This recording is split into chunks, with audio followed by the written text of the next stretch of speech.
Welcome to our fairy tale. I say fairy tale, but for most of the inhabitants of this story, it's more like a nightmare. You see, most people here live in poverty and squalor. Not because there's no money or food to feed them, but because the evil king, King Contino, has hoarded it all for himself. One day, the evil king summoned to the castle his master builder, Lockwood, and insisted that Lockwood build a wall between the king and all the poor people in his kingdom.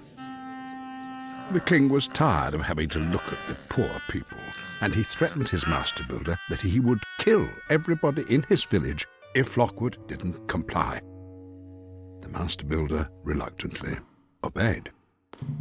So, Lockwood started building the king's wall. But unknown to the king, his master builder also built an exact replica of the king's castle on the poor side of the wall.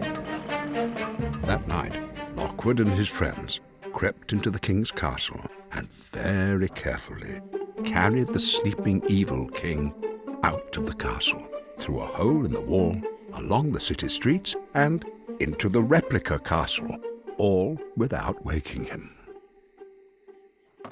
In the morning, the master builder called the evil king to his balcony. The king, groggy with sleep and still drunk from the night before, came to the balcony where the master builder proclaimed that the wall between the poor side and the rich side was now complete, and that all that was needed was for the king's final command, and the hole between the two sides would be sealed forever.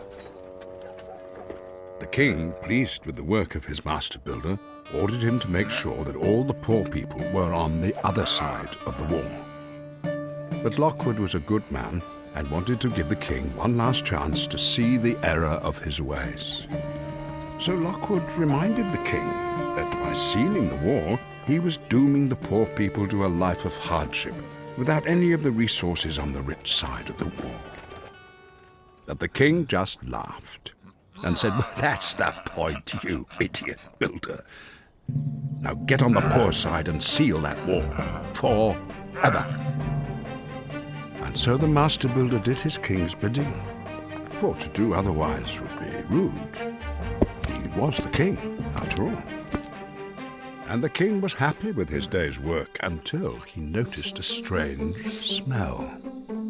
He realized that he'd been outsmarted by the idiot builder, and now his castle was crumbling. So let that be a lesson to all wannabe evil kings who want to build walls, for you never know which side you might end up on. The end.